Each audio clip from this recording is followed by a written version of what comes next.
하나님의 말씀은 민수기 6장 13절에서 27절까지 있는 말씀 내용입니다. 민수기 6장 13절에서 27절, 제가 한 절, 성도님들이 한 절 교독하며 말씀을 읽도록 하겠습니다.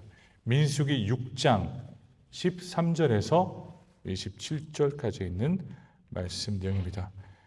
제가 13절 먼저 읽겠습니다. 나시린의 법은 이러하니라. 자기의 몸을 구별한 날이 차면 그 사람을 회막 문으로 데리고 갈 것이요, 그는 여호와께 헌물을 드리는 1년 된 흠없는 양 한 마리와 속지 물려 1년 흠없는 어린 양,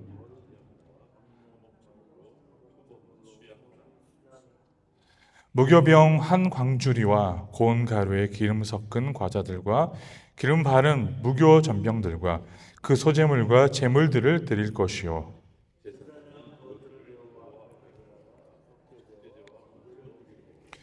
화목제물로 수량의 무교병 한 광주리를 아울러 여호와께 드리고 그 소제와 전제를 드릴 것이요,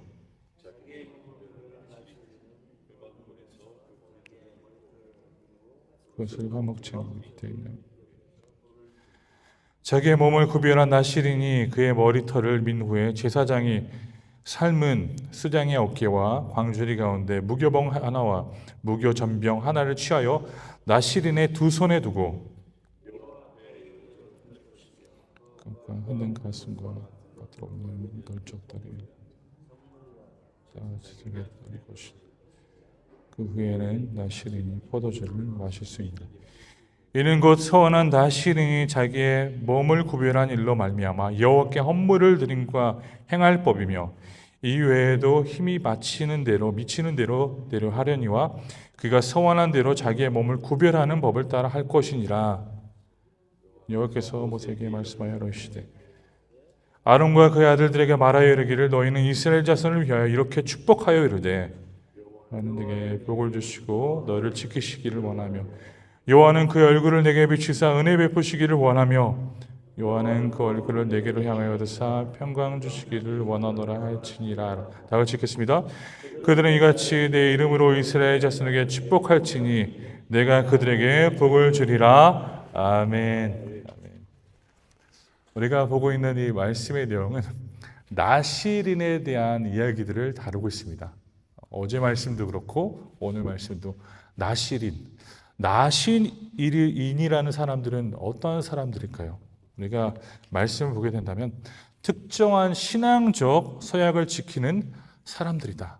그리고 그것을 평생 할 수도 있고요, 일정한 시간을 갖고 기간을 갖고 그들이 서원할 수 있음을 오늘 말씀과 어제 말씀을 통해서 우리는 볼 수 있습니다. 그러면 나시린은 하나님께 특별한 서원을 하여서 구별된 백성으로 살며 더욱더 거룩한 모습을 통하여서 하나님께 말씀을 지키며 하나님의 뜻을 따라가는 사람들이다라고 우리는 이해할 수 있습니다. 그러면은 나시린이라고 말하면요, 성경에 어떤 인물들이 있을까요?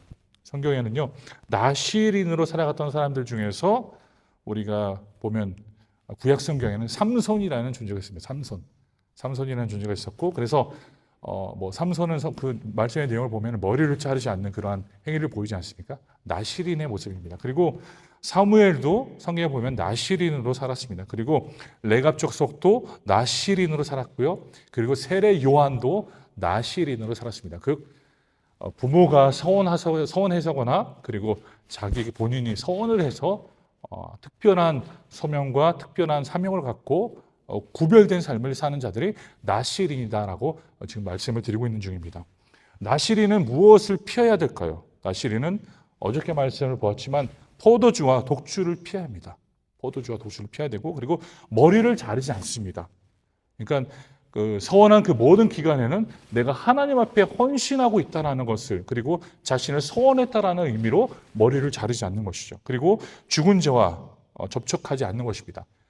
죽은 자는 그때 당시를 보면 부정한 것을 의미하죠. 그래서 죽은 자와 접촉하지 않는 그런 모습을 볼 수 있습니다. 그러면 우리가 이 말씀의 내용을 보면서 하나님의 백성으로 살아간다는 것은 마치 나시린으로 이 세상에서 살아가는 것과 마찬가지라는 것입니다. 우리가 민수기 말씀의 내용을 보면서 하나님이 원하시는 것은 우리가 하나님의 백성으로서 이 세상 가운데 구별된 존재로 살아가기를 원하신다라는 것이죠. 우리가 어떻게 하면 구별된 존재로 살아갈 수 있을까요? 나시린의 모습을 보면 포도주를 가까이 하지 않고, 그리고 머리를 자르지 않고, 이런 부정적인 것과 가까이 하지 않는 그러한 모습을 보이지 않습니까? 마찬가지입니다. 우리가 신앙생활을 하면서 우리가 하나님 앞에 구별된 존재로서 살아가기 위해서는 우리는 하나님 앞에 거룩한 삶을 추구해야 된다는 것입니다. 나시린이 구별되었다는 것은 이러한 행위들을 통해서 드러났다는 것이죠. 마찬가지입니다.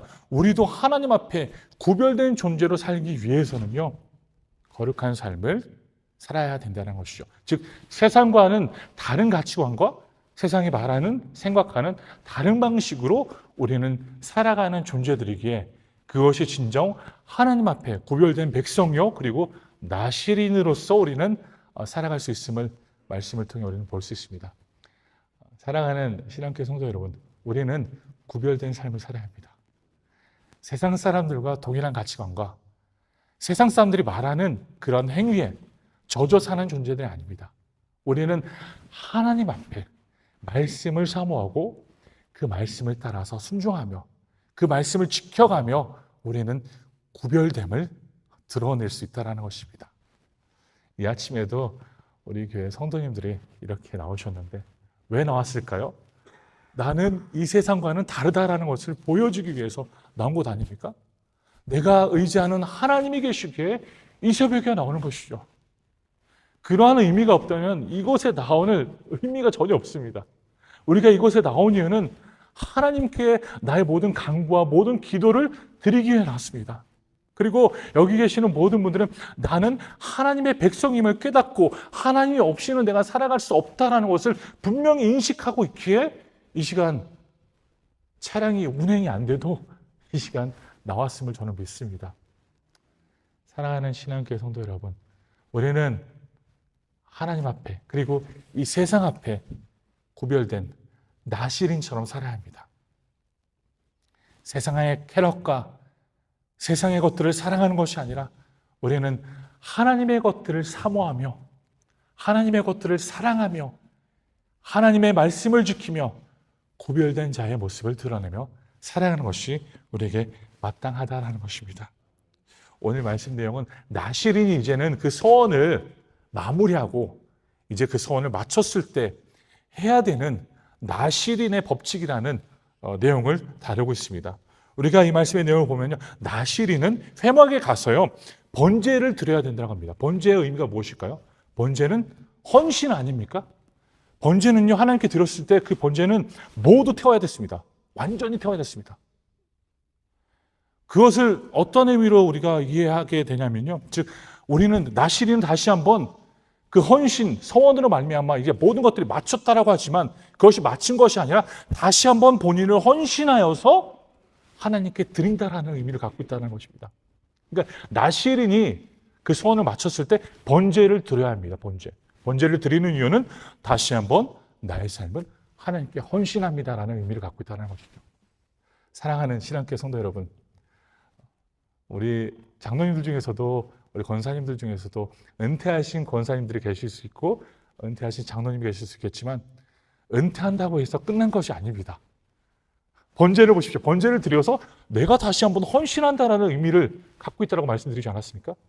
우리가 다시 한번 이제는 다른 단계에서 다시 한번 하나님께 헌신한다라는 것을 보여주는 것이죠. 그러면요, 우리가 이 말씀을 통해서 이해할 수 있는 것은 우리 인생의 신앙의 시작도 중요하지만 또 가장 중요한 것은 마무리다라고 볼 수 있습니다. 마무리. 우리가 어떻게 우리의 인생을 마무리하느냐, 마감하느냐. 마무리는요, 이 말씀을 통해서 번제를 드리며 합니다. 다시 한번 하나님께 헌신하며 나시린은 마무리한다는 것이죠. 자신이 다시 한번 드리면서 자신이 하나님께 모든 것들을 드리며 하나님께 나는 속한 자입니다라는 상징적인 번제를 드림으로 마무리한다는 것입니다. 사랑하는 성도 여러분, 온전한 마무리를 통해 하나님께 영광 돌리시기를 간절히 소원합니다. 속죄제를 또한 나시린이 드려야 합니다. 속죄제의 의미가 무엇입니까? 죄를 용서받는 제사 아닙니까? 속죄제를 통하여서 하나님의 백성들은 죄를 용서받고 내가 알고 지은 죄와 모르고 지은 죄들을 속죄제를 통하여서 용서를 받는 것입니다. 마찬가지입니다. 나시린이 구별되었다고 해서 그가 죄를 범하지 않는다는 의미가 없다는 것이죠. 아니다라는 것이죠. 그 또한 죄를 범할 수 있다는 것입니다. 우리가 아무리 이 세상에서 구별된 삶을 살려고 노력을 할지라도 때로는 우리는 죄를 범할 수 있기에 나시린마저도 하나님께 속죄제로 자신의 죄를 용서받기를 하나님께 구해야 된다는 것입니다. 사랑하는 성도 여러분, 이 말씀의 내용에 속죄제를 드린다는 것은 어떤 의미를 또한 갖고 있을까요? 우리가 우리의 의지와 우리의 노력으로는 절대로 정결하게 살 수 없다는 것입니다. 그렇기에 하나님은 우리를 사랑하셔서 예수 그리스도를 보내주시고 예수 그리스도가 우리의 온전한 속죄제가 되셔서 우리가 이제는 온전히 예수 그리스도의 이름과 그 보혈을 통해 하나님께 나아갈 수 있음을 보여주셨습니다. 마찬가지입니다. 우리는요, 율법을 온전히 이룰 수 없습니다. 우리의 능력과 우리의 힘으로는 할 수 없기에 다시 한번 하나님께 나아가 속죄제를 나시린들이 드리는 것입니다. 마찬가지입니다. 오늘 이 새벽에도 우리 교회 성도님들이 하나님께 속죄제를 드리는 마음으로 오시기를 간절히 소원합니다. 속죄제를 드리며 하나님 나를 용서하여 주세요. 예수 그리스도의 보혈로 나를 씻어주시고 내가 알고 지은 죄, 모르고 지은 모든 죄들 깨끗하게 씻어주셔서 하나님과 교제하며 소통할 수 있도록 인도해 주세요라고 간절히 기도하시기를 소원합니다. 또한 나시린이 드려야 하는 제사 중에 하나는요, 화목제입니다. 화목제를 통하여서 무엇을 의미합니까? 하나님과의 관계를 회복하는 것을 의미합니다. 하나님과의 관계를 회복하고 그리고 주변 사람들과의 관계를 회복하는 것을 의미합니다. 마찬가지입니다. 이 새벽에요, 우리 교회 성도님들이 화목제로 하나님께 나아가시길 바랍니다. 내 마음속에 아무개 성도님과 아무개 집사님과 아무개 장로님과 권사님과 서운하고 그러한 분쟁이 있다면, 분열이 있다면 다시 한번 화목제를 드리는 마음으로 하나님 앞에 나와 마음의 화해를 이루시기를 간절히 소원합니다. 화목제는요, 하나님과 화해하고 또한 이웃과의 화해를 강구하는 것입니다. 사랑하는 신앙교회 성도 여러분, 우리 교회 성도님들이 매일매일 화목제를 드리며 하나님의 이 귀한 공동체를 온전히 화목한 공동체로 세워가시는 우리 교회 귀한 성도님들이 되시기를 저는 간절히 소원합니다. 그래서요, 마지막으로는 머리를 자르죠. 머리를 자른다는 것은 나의 임무를 이제 완성하였다. 그 머리를 불태워버립니다. 그렇습니다. 우리도 또한 우리의 인생을 마감할 때 끝까지 하나님 앞에 헌신되어서 하나님으로부터 쓰임받아 하나님께 나의 삶을 드리며 감사할 수 있는 그러한 우리 교회 성도님들이 되시기를 간절히 소원합니다. 오늘 마지막 부분에는요, 제사장들이 드리는 그 백성들에게 하는 축복 메시지를 담고 있습니다. 그 메시지는 이렇게 기록되어 있죠. 여호와는 내게 복을 주시고 너를 지키시기를 원하며. 그렇습니다. 하나님은요, 우리에게 복 주시기를 원하시는 하나님이십니다. 할렐루야. 하나님 우리에게 복 주시기를 원하십니다. 하나님 모든 순간에 우리에게 손을 내밀며 우리에게 복 주시기를 원하시며 그리고 너를 지키시기를 원한다. 우리를 지키시기를 원하십니다. 하나님은 우리에게 복을 주시고 우리를 지켜주시는 분이십니다. 우리에게 복을 주신다는 것은 하나님의 모든 것들을 우리에게 제공해 주시며 예수 그리스도 독생자 예수를 우리 가운데 주셔서 우리가 하나님과 함께 할 수 있도록 만들어 주셨음을 상징적으로 보여주고 있습니다. 그리고 하나님은 우리를 지켜주십니다. 이 모든 것들을 통하여서 민수기 내용 5장, 6장을 통하여서 지금 마무리하는 이 말씀 내용은 너희들이 이렇게 살아갈 때 이렇게 사는 이유는 내가 너희들에게 복을 주기 원하고 내가 너희들을 지켜주기를 원한다라는 의미를 갖고 있다는 것입니다. 광야 같은 세상 속에서요, 사랑하는 성도 여러분, 하나님은 우리에게 복 주시기를 원하시고 우리를 지켜주시기를 원하시는 하나님이십니다. 그래서 우리는 좌절할 필요가 없습니다. 절망에 쓰러질 필요가 없다는 것이죠. 왜 그렇습니까? 하나님은 매일매일 우리를 향하여서 손을 내밀어 주시기 때문입니다. 손을 내밀어 주시면서 우리가 하나님과 함께 할 수 있도록, 그분의 보호를 느낄 수 있도록 하신다는 것입니다. 이어서 말씀을 보시면 여호와는 그의 얼굴을 내게 비추사 은혜 베푸시기를 원한다라고 말씀을 기록하고 있죠. 얼굴을 비추신다는 것은 저희들과 함께하고 계신 그분의 임재를 상징적으로 드러내고 있다는 것이죠. 그분의 임재를 통하여서 우리에게 은혜 베푸시기를 원하신다는 것입니다. 하나님은 그분의 임재를 통해 우리에게 매 순간 모든 상황 속에서 우리에게 은혜를 베푸십니다. 여기서 말씀 보시면요, 여호와는 그 얼굴을 내게로 향하여 드사 평강 주시기를 원하노라. 하나님은 항상 우리를 바라보고 계신다는 것이죠. 하나님은 항상 우리를 바라보시면서 말씀은 기록하기를 평강 주시기를 원하노라. 우리에게 평안을 주시기를 원한다는 것이죠. 세상이 아무리 혼란스럽고 세상이 아무리 어려워도, 세상 속에서 아무리 힘들고 지쳐 있을지라도 하나님은 우리 마음속에 평강 주시기를 원한다라고 말씀을 이렇게 기록하고 있습니다. 그리고 27절은 이렇게 마무리하고 있죠. 그들은 이같이 내 이름으로 이스라엘 자손에게 축복할지니 내가 그들에게 복을 주리라. 아론 자손에게 이렇게 말을 하며, 그리고 말씀을 기록하기를 내가 그들에게 복을 주리라. 하나님은 우리에게 복을 주시고 계시며 앞으로도 복을 내려줄 것을 말씀은 약속하고 있습니다. 존귀하고 사랑하는 신앙교회 성도 여러분, 우리는요, 약한 세상 속에서 구별된 존재로서 살아가야 합니다. 세상과는 달리 구별된 하나님의 말씀을 따라서 거룩함을 추구하며 영적 나시린처럼 우리는 살아가야 합니다.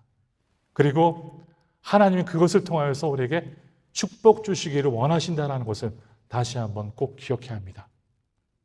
우리가 축복을 받지 못하는 것은 그분의 손을 붙잡고 나가지 못하기 때문입니다. 하나님은 매 순간마다 모든 상황 속에서 우리에게 축복 주시기를 원하시는 그런 하나님이심을 꼭 기억하시기를 간절히 소원합니다. 말씀의 내용을 마지막 부분을 이렇게 읽어드리며 결론을 맺겠습니다. 내가 그들에게 복을 주리라. 하나님은 우리에게 복을 주십니다. 복 주시는 하나님이 우리와 함께 하시기에, 우리를 지켜주시고 우리를 바라보시고 그분의 임재를 우리에게 매일매일 증명하시기에 우리는 이 험한 세상 속에서 충분히 살아갈 수 있는 힘을 공급받고 있음을 꼭 기억해야 합니다. 다시 한번 그 공급하시는 하나님의 임재를 이 아침에, 이 새벽에도 누리시며 하나님과 동행하는 삶이 되시기를 간절히 소원합니다. 이 시간 잠시 기도하는 시간을 갖겠습니다. 이 시간 기도하실 때 하나님, 나의 삶 가운데 주님 함께하여 주시옵소서. 나시린의 그러한 삶처럼 구별된 삶을 살아 하나님께 거룩한 존재로 살아갈 수 있도록 도와주시고, 그것을 통해 하나님이 기뻐하시는 자녀가 될 수 있도록 도와주시옵소서라고 이 시간 다 같이 동성으로 하나님께 기도하겠습니다. 하나님 감사합니다.